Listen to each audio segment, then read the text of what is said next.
This is take two of Restore Your Relationships, Enjoy Your Separation, because the prior recording, for whatever reason, you couldn't hear the sound, but it gave me an opportunity to go through the chapter and read through it specifically, because the first time I just kind of skimmed over it.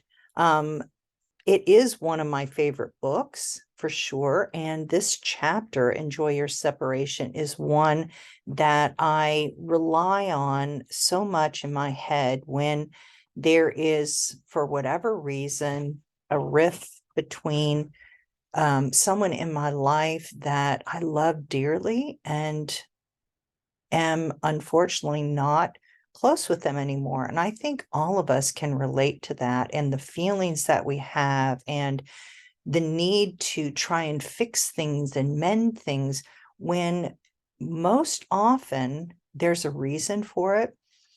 God says in Psalm that he has removed lover and friend far from me. And even goes on to say, I have been made a loathing to them. And boy, I've been on the other end of that. And quite frankly, for good reason. I think I'm a lot to handle. Um, Most people either love me or hate me, sometimes maybe both. I have no idea. I've always been a handful since I was born, but it is the way that it is. And it also means that I need to have my husband, my maker, who's going to want to be married to me or not married to me, but I'm his bride. I mean, we're, that's the person, the only person who's ever going to love me unconditionally, unless somebody relies upon the power to do that. But anyway, I begin with saying that I was at odds with a couple siblings at the time I began writing this, but how God used that along with the separation from my husband who had left, to be able to be in a position to learn how to love the unlovable. And that's what is mostly written, loving the unlovable. But within that framework, it's enjoying your separation.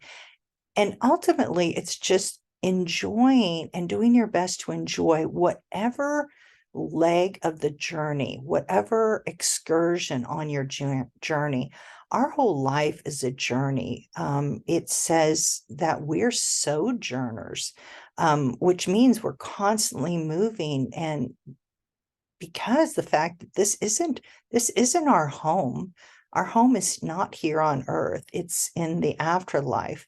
It's in that paradise that we'll spend with him. And though so often, if you've been around for any length of time, you know that very often I feel like I'm living in paradise. I really am living the abundant life I believe that he died to give all of us, and especially us as his bride. So what I want to just impart to you today is not just enjoy your separation, yes, but let's get at the underline that you do your best to enjoy every part, every difficulty, every valley that you're going through at this particular time in your life, because even though the valleys are scary, they're dark, you don't know what to expect. It's not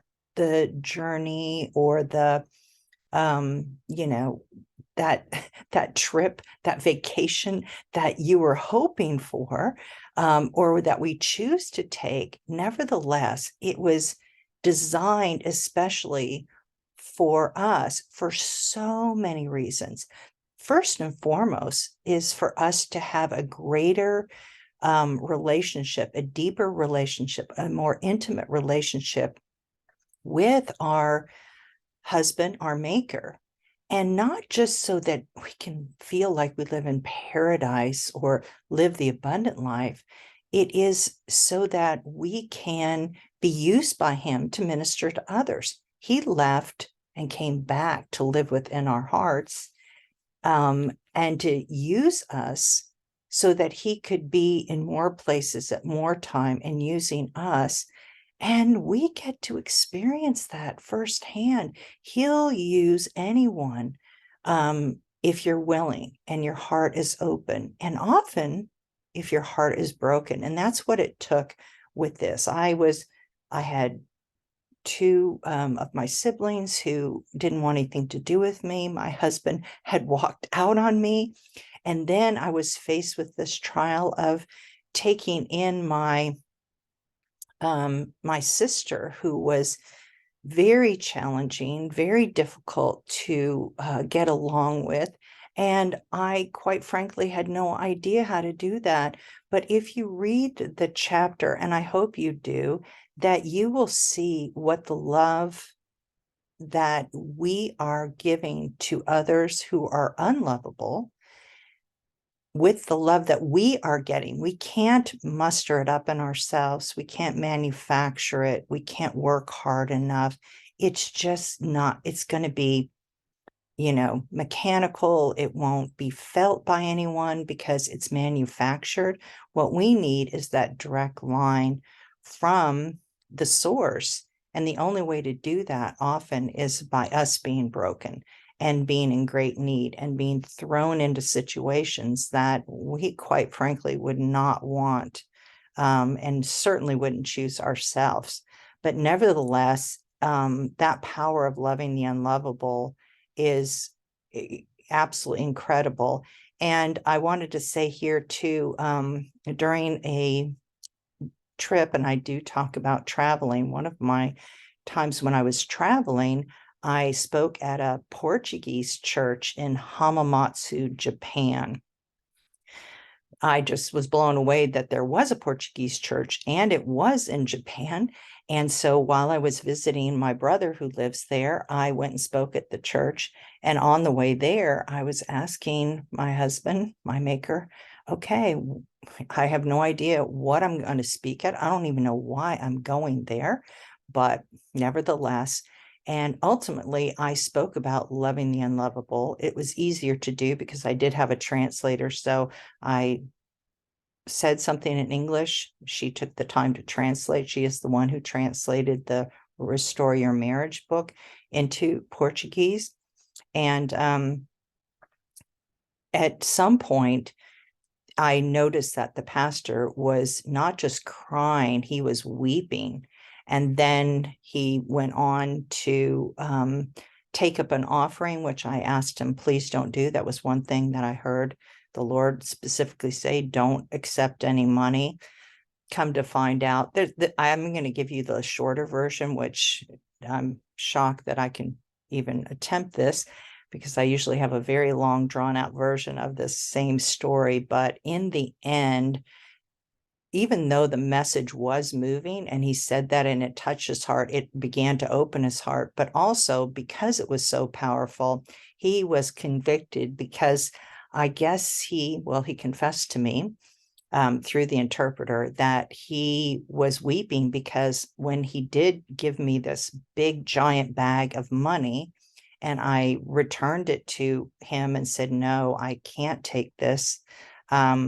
And then I did say I could take just the train money, the money there. That's all that I was allowed to accept. And then they tried to slip in, the wife tried to slip in lunch money too. And I just heard the Lord say, no, ask. And I said, is there any more money in this? They said, yes. And then I said, please just leave only that, because I didn't know the currency. And anyway, that is when he confessed that he had said he didn't want an American speaking in his church, that there were no real Christians, no real believers. And so anyway, we all know what that's like when you make these statements like, I'll never do this, or, like he did. There's no real Christians in the United States, that he calls us out on it. And I just love that because, hey, it's happened to me more times than I could count. So anyway, that was the story of this. And